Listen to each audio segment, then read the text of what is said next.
너희가 정말 날 요양원에 보내려고 했던 이유가 뭐니? 나를 걱정한다고 했지만 결국 집이 탐났던 거 아니니? 엄마, 그게 아니에요. 우리는 정말로 엄마를 위해 더 나은 선택을 하려고 했던 거예요. 요양원에 가시면 안전하고 전문가들이 돌봐주잖아요. 안전, 돌봄? 내가 그걸 모르고 이 나이까지 살았을 것 같니? 여의들이 정말 나를 위해 그런 결정을 했다고 믿으라고? 어머니, 제발 오해하지 말아주세요. 저희가 더 이상 어머니를 충분히 돌볼 수 없을 것 같아서 저희도 힘들게 결정한 거예요. 힘들었니? 내가 평생 너희를 위해 일하며 고생한 건 힘든 게 아니었겠지. 내가 너희를 믿고 이 집을 준 건데 이젠 날 쫓아내려 해? 엄마, 그게 아니라니까요. 그냥 우리도 우리 생활이 있고 엄마를 잘 모시기엔 여건이 부족하니까. 그럼 처음부터 내 집을 가져가지 말았어야지. 네가 원하는 건 엄마가 아니라 이 집이었던 거잖아. 나는 너희에게 실망했다. 네가 내 아들이라는 게 부끄럽구나. 안녕하세요. 사연이 머무는 곳입니다. 오늘 들려드릴 사연은 집을 증여해 줬더니 요양원 보내버린 며느리와 아들에게 복수하는 어머니의 사연입니다. 어머니는 어떤 복수를 했을까요? 앞으로도 이런 사연들이 계속 궁금하시다면 지금 바로 구독과 좋아요 눌러주세요. 사연이 머무는 곳에서는 여러분의 마음에 남을 이야기를 매주 전해드리고 있습니다. 구독을 하시면 여러 새로운 이야기들을 놓치지 않고 가장 먼저 만나실 수 있어요. 그럼 이제 이야기를 시작해 보겠습니다. 서울 강남구 대치동의 조용한 골목에 자리 잡은 2층 단독주택은 김순자 씨가 평생 피땀 흘려 일궈낸 결과물이었다. 어린 시절부터 어려운 집안 형편 탓에 학업 대신 일터로 나서야 했던 그녀는 결혼 후에도 가난과 싸우며 가족을 위해 헌신했다. 남편과 함께 작게 시작했던 한식당은 그녀의 정성과 부지런함 덕분에 점점 자리 잡아갔다. 새벽이면 경동시장으로 나가 싱싱한 채소와 해산물을 고르고 낮에는 뜨겁게 달궈진 불판 앞에서 쉴 틈 없이 음식을 준비했다. 손님들로 가득 찬 식당에서 땀방울을 닦을 새도 없이 일하며 그녀는 남편과 아들 준호를 위해 더 나은 삶을 꿈꿨다. 남편이 세상을 떠난 후에도 순자 씨는 꿋꿋하게 식당을 지켜냈다. 몸이 힘들고 마음이 외로울 때도 있었지만 아들 준호가 좋은 대학에 진학하고 안정적인 직장에 들어가 결혼까지 하는 모습을 보며 자신의 노력이 헛되지 않았음을 느꼈다. 준호와 그의 아내 미영은 종종 식당에 들러 따뜻한 미소와 함께 어머니를 도왔고 그들의 모습은 순자 씨에게 가장 큰 위로이자 자랑이었다. 그러던 어느 날 저녁 식사를 마친 아들 내외가 진지한 얼굴로 순자 씨에게 이야기를 꺼냈다.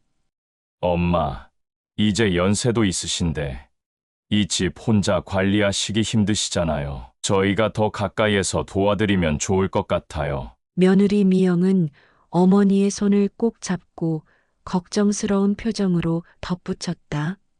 집을 저희 앞으로 증여해 주시면 저희가 어머니 모시면서 더 안정적으로 보살펴 드릴 수 있어요. 나중에 걱정할 일도 없을 테고요. 그들의 말에 순간적으로 놀랐지만 순자 씨는 아들 내외의 진심 어린 표정을 보며 마음이 조금씩 열렸다. 준호는 엄마, 이건 단지 집 문제를 넘어서 우리 가족 모두를 위한 결정이에요. 저희를 믿어주세요. 라고 힘주어 말했다. 아들의 진지한 태도와 며느리의 따뜻한 설득은 순자 씨의 마음에 신뢰를 싹트게 했다. 며칠간 고민 끝에 순자 씨는 아들 내외의 손을 잡고 집을 증여하기로 결심했다. 변호사 사무실에서 도장을 찍으면서도 그녀의 마음 한편에는 가족이 더 가까워질 것이라는 기대감이 자리 잡고 있었다. 그래. 이제 이 집도 너희가 잘 이끌어가 봐라. 엄마는 너희를 믿는다. 순자 씨의 눈에는 잔잔한 미소가 스쳤고 그녀는 노후의 안정이 보장될 거라 굳게 믿었다. 그날 밤 그녀는 오랜만에 마음이 편안해져 깊은 잠에 빠졌다.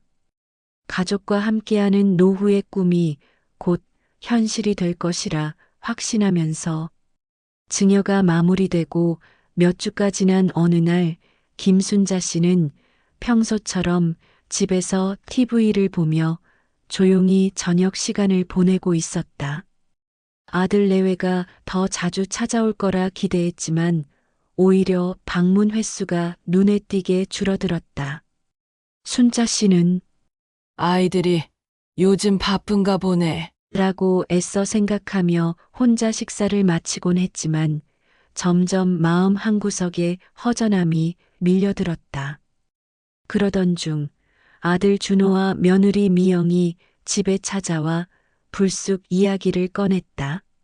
어머니 요즘 건강은 어떠세요? 혼자 계시는 게 좀 힘드시지 않으세요? 며느리 미영이 걱정스러운 얼굴로 물었다. 순자 씨는 순간적으로 따뜻한 관심이라고 여겼지만 그녀의 다음 말은 예상치 못한 방향으로 흘러갔다. 사실 저희가 얘기를 나눠봤는데 요양원을 한번 알아보는 게 어떨까 싶어서요. 요즘 시설도 좋고 전문가들이 어머니를 돌봐주시면 훨씬 편안하실 거예요. 순자 씨는 그 말을 듣고 순간 얼어붙었다. 요양원. 내가 왜 거길 가야 하니?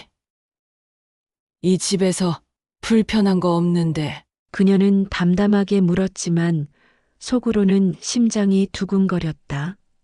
며느리는 부드러운 목소리로 말을 이었다. 어머니, 저희가 어머니를 걱정해서 드리는 말씀이에요. 혼자 계시기엔 위험하기도 하고 우리도 자주 못 챙겨 드리니까 더 좋은 환경이 필요할 것 같아서요. 아들 준호는 처음엔 아무 말 없이 고개를 숙이고 있었지만 미영의 눈치를 보며 어색한 목소리로 말했다. 엄마, 요즘 저희도 많이 바쁘고 솔직히 집 유지 관리나 어머니 혼자 계시는 것도 마음이 쓰여요. 요양원은 정말 괜찮은 곳이에요. 엄마를 위해서 더 나은 선택이라고 생각해요. 순자 씨는 그제야 상황의 본질을 깨달았다. 자신이 증여한 집을 아들 내외가 완전히 자기들 것처럼 여기고 이제는 자신을 이 집에서 내보내려 한다는 것을. 그들의 말은 마치 자신을 위한 배려인 듯 했지만 순자 씨의 마음에는 배신감과 서운함이 깊게 자리 잡았다. 그녀는 한동안 아무 말도 하지 않고 멍한 표정으로 그들을 바라보았다. 너희가 정말 나를 걱정해서 이런 말을 하는 거니?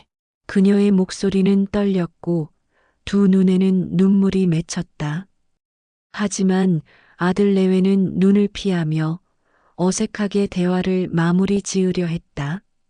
엄마, 천천히 생각해 보세요. 요즘 요양원 환경 정말 좋다고 하더라고요. 저희가 알아본 곳은 진짜 괜찮은 데예요. 그날 밤 순자 씨는 침대에 누워 잠을 이룰 수 없었다. 내가 평생 피땀 흘려 모은 집인데 내 아들, 내 며느리가 나를 이렇게 쫓아내려고 하다니. 배신감과 분노가 뒤섞인 감정이 그녀를 괴롭혔다. 가족이 곁에 있을 것이라는 믿음이 무너진 순간 그녀의 마음은 텅 빈 것처럼 허전하고 쓰라렸다. 순자 씨는 아들 내외의 뜻에 반대했지만 시간이 지나면서 상황은 점점 자신에게 불리하게 흘러갔다. 아들 준호는 점차 연락을 줄였고 며느리 미영은 방문할 때마다 요양원 이야기를 꺼냈다. 미영은 항상 밝고 친절한 표정으로 어머니 요즘도 집 관리 힘드시죠? 저희가 알아본 요양원은 정말 괜찮은 곳이에요. 어머니도 친구도 사귀시고 전문가들의 돌봄을 받으시면 더 행복하실 거예요. 라고 말했다. 그러나 그런 말들 속에서 순자 씨는 그녀의 진정성을 느끼기 어려웠다. 며느리의 설득이 계속되자 순자 씨는 어딘가 모르게 자신의 집이 더 이상 편하지 않게 느껴졌다. 이전에는 자신이 주인이라고 믿었던 집에서 점점 고립되고 외로워지는 기분이 들었다. 몇 번이고 마음을 다잡으려 했지만 준호와 미영이 함께 집에 와서는 이사 날짜를 논의하는 모습을 본 순간 그녀는 더 이상 버틸 수 없었다. 엄마, 이건 결국 어머니를 위한 선택이에요. 저희가 다 준비할 테니 걱정하지 마세요. 준호가 담담히 말을 이어갔지만 그의 말투는 전과 달리 차갑게 느껴졌다. 순자 씨는 더 이상 견디지 못하고 소리쳤다. 너희가 이러려고 나한테 집을 가져갔니? 내가 힘들게 일궈놓은 이 집에서 이제는 나를 내보내겠다고? 그녀의 목소리는 울음 섞인 분노로 떨렸다. 하지만 준호는 미영의 눈치를 보며 말했다. 엄마, 그게 아니에요. 이제 우리도 가족을 위해 더 나은 방향을 생각해야 해서 그래요. 엄마도 이해해 주셨으면 좋겠어요. 순자 씨는 그 말을 듣고 깊은 허탈감을 느꼈다. 자신을 설득하려는 아들의 말이 가족을 위한 것이 아니라 결국 자신의 이익을 위한 변명처럼 들렸다. 며칠 뒤 순자 씨는 요양원으로 들어가게 되었다. 떠나는 날 그녀는 작은 여행용 가방에 몇 벌의 옷과 사진 몇 장만을 챙겼다. 집을 떠나기 전 마지막으로 거실 한복판에 서서 집안을 둘러보았다. 오래된 가족 사진과 함께했던 따뜻한 기억들이 떠올랐지만 이젠 그곳이 더 이상 자신의 집이 아니라는 현실이 그녀의 가슴을 무겁게 짓눌렀다. 요양원에 도착한 첫날 밤 순자 씨는 낯선 방 안에서 홀로 눈물을 흘렸다. 한평생 가족을 위해 살아온 자신의 노년이 이렇게 쓸쓸하게 흘러가리라고는 한 번도 생각해 본 적이 없었다. 내가 무엇을 잘못했을까? 평생 아끼고 사랑했던 얘 아들과 며느리가 왜 이렇게 변했을까? 그녀의 가슴 속에는 억울함과 후회, 그리고 깊은 상처가 뒤섞였다. 그날 이후 순자 씨는 아들 내외로부터 점점 멀어지는 것을 느꼈다. 전화는 드물었고 방문은 더 드물었다. 요양원에서의 하루하루는 차갑고 정적이었다. 그녀는 가족을 믿었던 자신이 얼마나 순진했는지, 그리고 얼마나 철저히 배신당했는지를 뼈저리게 깨닫게 되었다. 하지만 그 상처는 그녀의 마음 한구석에 복수심이라는 작은 불씨를 피워올리고 있었다.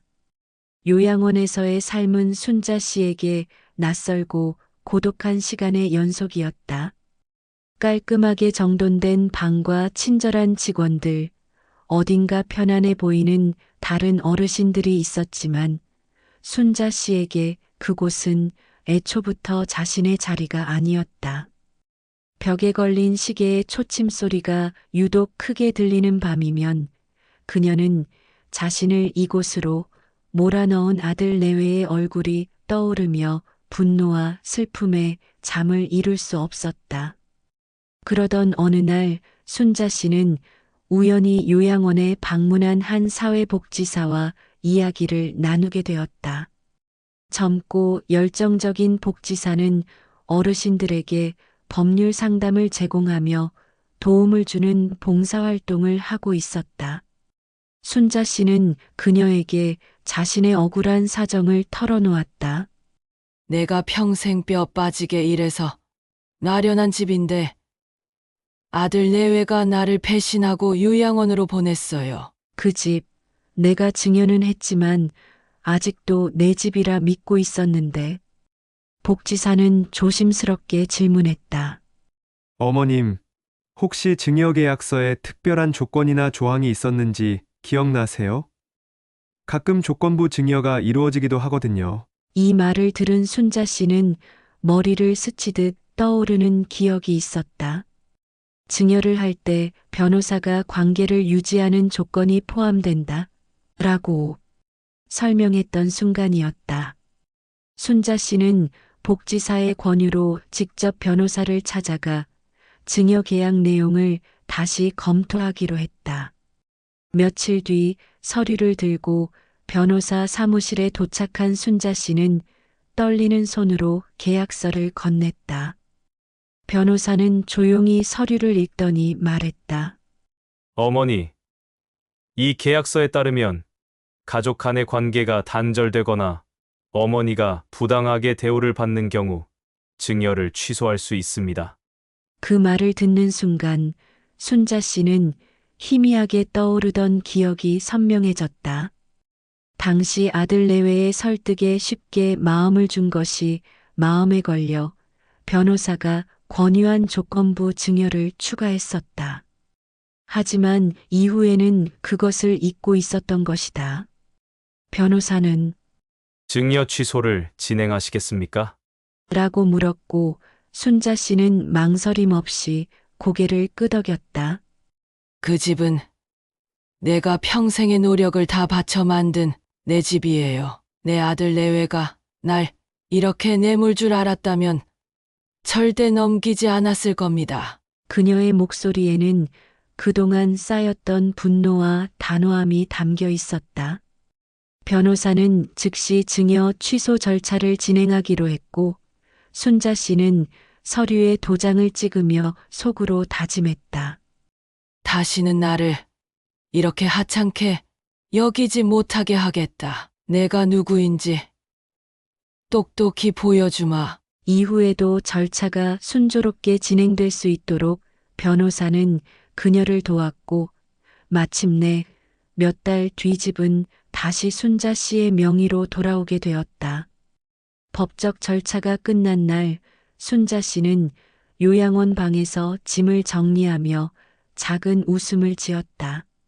이제 다시 내 자리로 돌아갈 때가 됐구나. 그녀는 그동안의 억울함과 외로움을 모두 떨쳐내듯 단단한 눈빛으로 결심을 다졌다.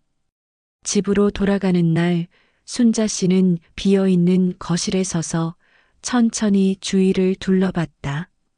그곳은 오랫동안 자신이 꾸며온 소중한 공간이었지만 이제는 더 이상 과거의 감정에 얽매이지 않으리라 결심했다. 그녀는 작은 메모장을 꺼내 새로운 계획들을 적어 내려가기 시작했다. 한식당을 팔고 작은 전원주택으로 이사할 생각이었다. 내가 내 삶의 주인이 되는 거야. 다시는 누구도 나를 좌지우지하지 못하게 할 거야. 그녀의 다짐은 더 이상 흔들림이 없었다. 법적 절차를 통해 집을 다시 자신의 명의로 돌린 순자 씨는 요양원에서 짐을 정리하는 마지막 날 자신이 걸어온 길을 되새겼다. 그녀는 한평생 가족을 위해 헌신하며 모든 것을 바쳤지만 결국엔 자신을 배신했던 아들 내외를 떠올리며 복잡한 감정을 느꼈다. 하지만 이제는 더 이상 과거에 얽매이지 않으리라 마음을 다잡았다. 내가 이 집을 다시 찾았으니 이제는 나를 위한 삶을 살아가야지. 그녀는 스스로에게 다짐하며 힘겹게 짐을 챙겼다.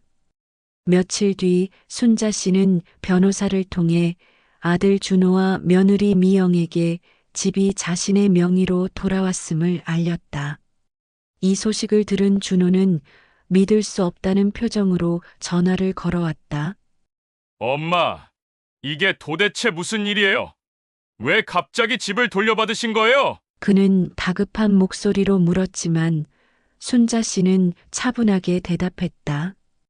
준호야, 그 집은 내가 평생 땀 흘려 일군 내 집이야. 너희가 날 요양원으로 몰아내고도 이 집을 가질 자격이 있다고 생각하니? 준호는 당황한 듯 말을 더듬으며 변명했다. 그게 아니라 엄마를 걱정해서 그런 거였잖아요. 요양원에서 더 안전하시고 편하게 지내실 수 있다고 생각해서. 하지만 순자 씨는 그의 말을 끊으며 단호히 말했다. 걱정이 아니라 너희가 내 자리를 빼앗으려고 했던 거지. 너희가 나를 가족으로 생각했다면 이런 식으로 날 대하지는 않았을 거야. 며칠 뒤 순자 씨의 집을 찾은 준호와 미영은 초조한 얼굴로 그녀 앞에 섰다. 엄마, 잘못했어요. 저희가 너무 경솔했어요. 정말 죄송해요. 미영은 눈물을 흘리며 순자 씨의 손을 잡으려 했지만 그녀는 단호히 손을 뿌리쳤다. 미안하다고. 미안하다는 말로 네가 한 행동이 없어질 수 있니? 내가 너희를 위해 이 집을 증여했을 때 내가 얼마나 너희를 믿었는지 기억도 안 나겠지.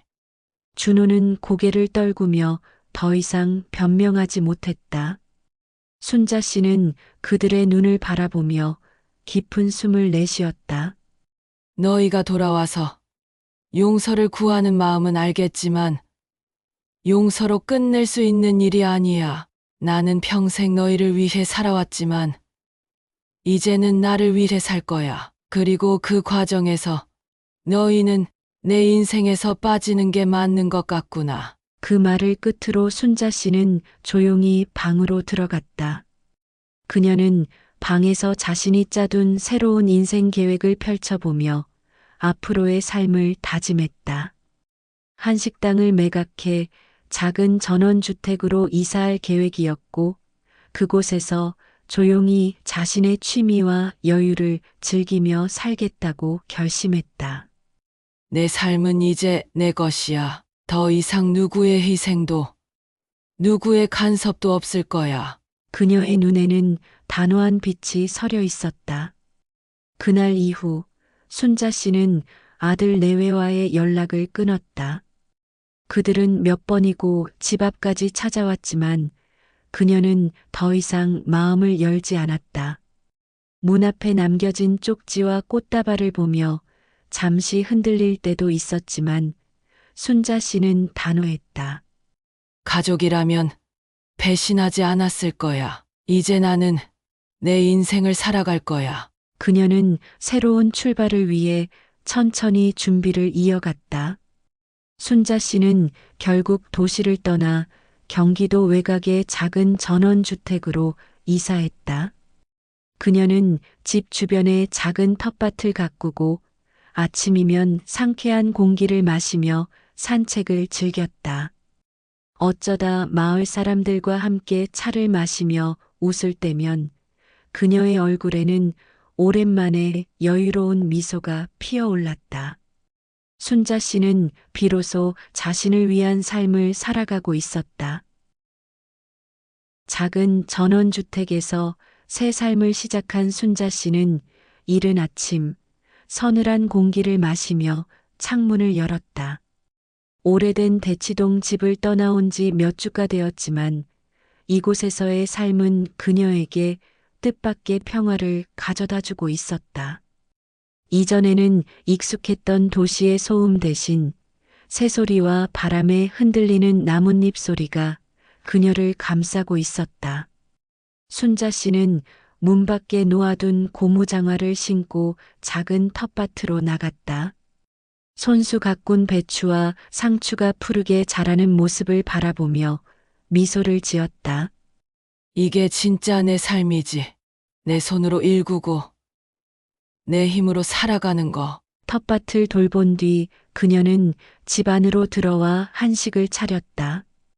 예전 식당을 운영할 때처럼 손길이 바쁜 것은 아니었지만 매번 정성껏 준비한 음식은 그녀 스스로에게 위로가 되었다.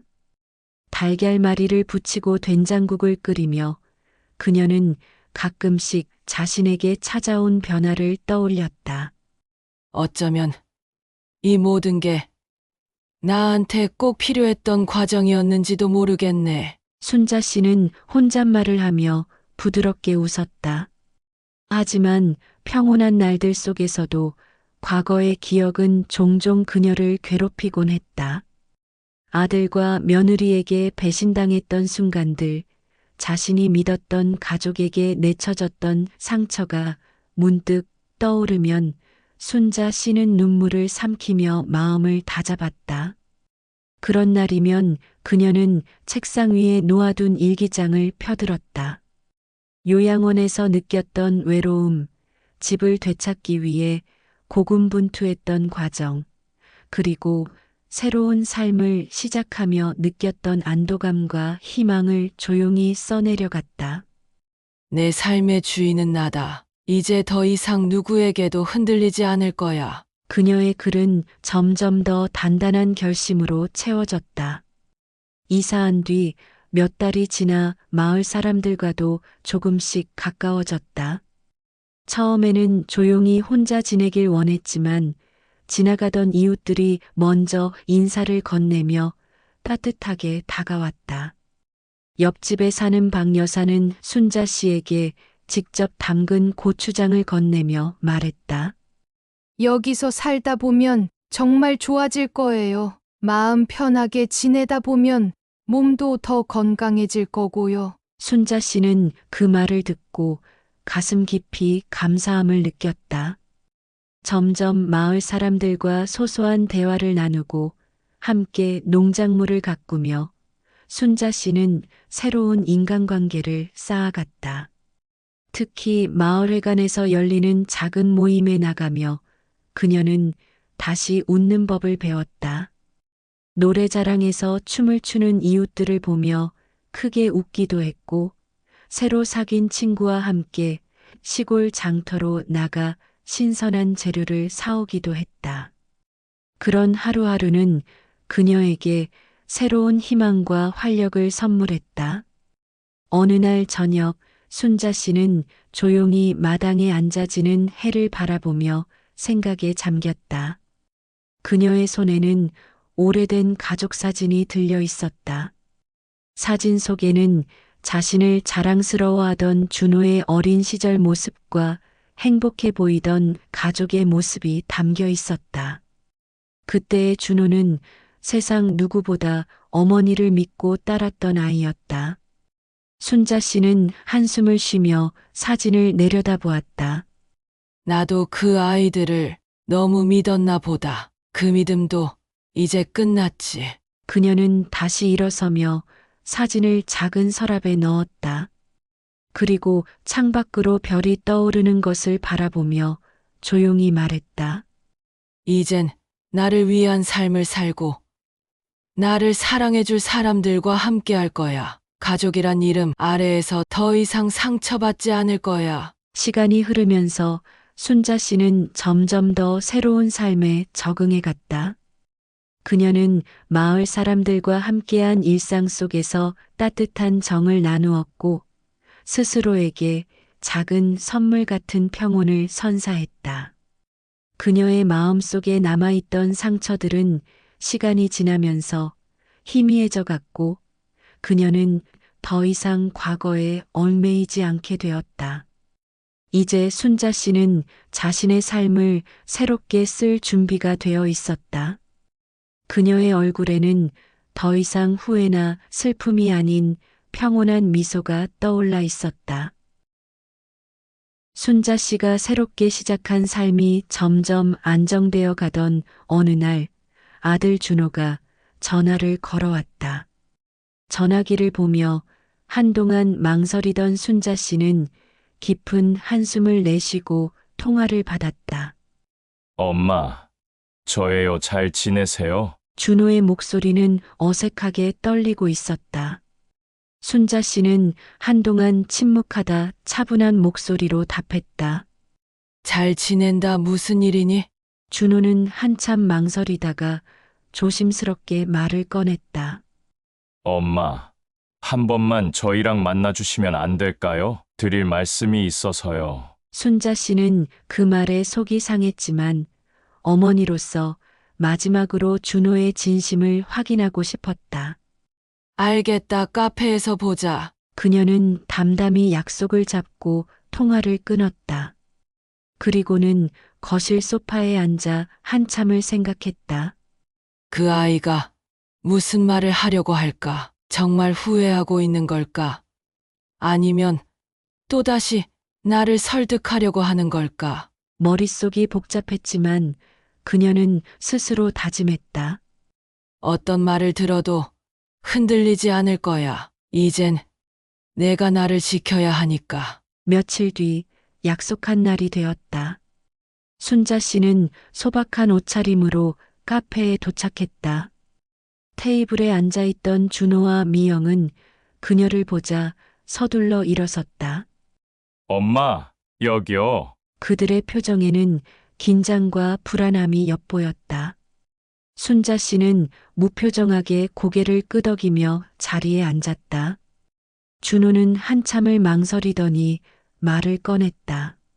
엄마, 먼저 진심으로 사과드려요. 저희가 정말 잘못했어요. 순자 씨는 조용히 그의 말을 듣고 있었다. 미영도 눈물을 흘리며 말을 이었다. 어머니, 그땐 저희가 어리석었어요. 어머니를 진심으로 걱정한다는 핑계로 저희 욕심을 채우려고 했던 것 같아요. 지금 생각하면 정말 부끄럽고 죄송해요. 그녀는 눈물을 닦으며 고개를 숙였다. 순자 씨는 천천히 커피잔을 들어 한 모금 마시고는 차분히 말을 꺼냈다. 너희가 진심으로 미안하다고 하니 고맙다. 하지만 그 미안함이 내게 무슨 의미가 있겠니? 나는 너희 때문에 얼마나 큰 상처를 받았는지, 그동안 얼마나 외로웠는지 말로 다 할 수 없단다. 그녀의 목소리는 담담했지만 그 속에는 깊은 슬픔과 단호함이 담겨 있었다.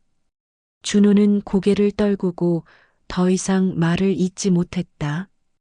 한참의 침묵 끝에 순자 씨는 말을 이었다. 나는 너희를 용서하지 않겠다는 게 아니야. 하지만 너희와 다시 예전처럼 지낼 자신은 없다. 내가 평생을 너희에게 바쳤는데 결국 내가 얻은 건 외로움과 배신뿐이었으니 말이다. 그녀는 눈을 들고 준호와 미영을 바라보았다. 앞으로는 내 삶을 나를 위해 살아갈 거야. 내가 지친 만큼 이제 나를 지켜야 하니까. 그녀의 말에 준호는 눈물을 흘리며 다시 한번 용서를 구했다. 하지만 순자 씨는 고개를 저으며 마지막 말을 남겼다. 너희도 스스로를 돌아보고 앞으로 어떻게 살아갈지 생각해봐라. 나는 이제 너희에게 의지하지 않을 거다. 그리고 그게 나를 위한 가장 좋은 선택이야. 그날 대화를 끝으로 순자 씨는 다시는 그들과 마주하지 않았다. 아들 내외의 진심 어린 사과에도 그녀는 과거의 상처를 덮을 수 없었다.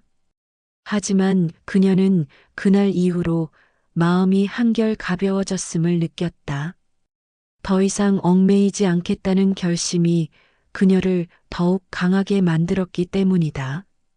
마을로 돌아온 그녀는 평소처럼 텃밭을 가꾸고 이웃들과 함께 시간을 보냈다.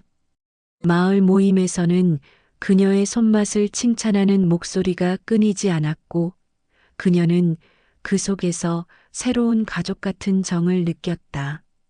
특히 이웃의 아이들이 할머니, 라고 부르며 그녀에게 다가올 때면 순자 씨는 잃어버린 행복을 조금씩 되찾는 기분이 들었다.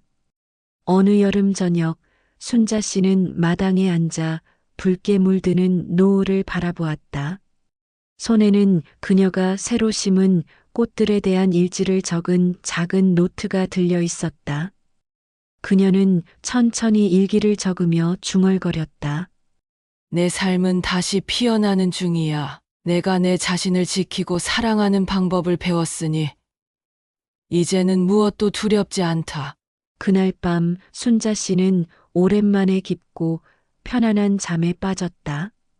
과거의 상처와 아픔이 여전히 가슴 한편에 남아 있었지만 그녀는 그것에 무너지지 않고 자신의 삶을 새롭게 일구어가고 있었다. 그녀의 얼굴에는 평화로운 미소가 떠올라 있었다. 여러분이 사연 속 어머니 순자 씨였다면 어떻게 하셨을까요? 사연 속 순자 씨와 같은 결정을 하셨을까요? 여러분의 생각을 댓글로 남겨주세요.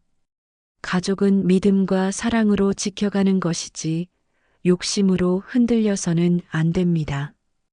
여러분의 가족은 늘 믿음과 사랑으로 지켜지길 바랍니다. 오늘 사연은 여기까지입니다. 구독, 좋아요, 알람 설정을 하시면 앞으로도 놓치기 쉬운 이야기들을 가장 빠르게 만나보실 수 있습니다. 여러분의 관심이 더 많은 이야기를 전하는 큰 힘이 됩니다. 감사합니다.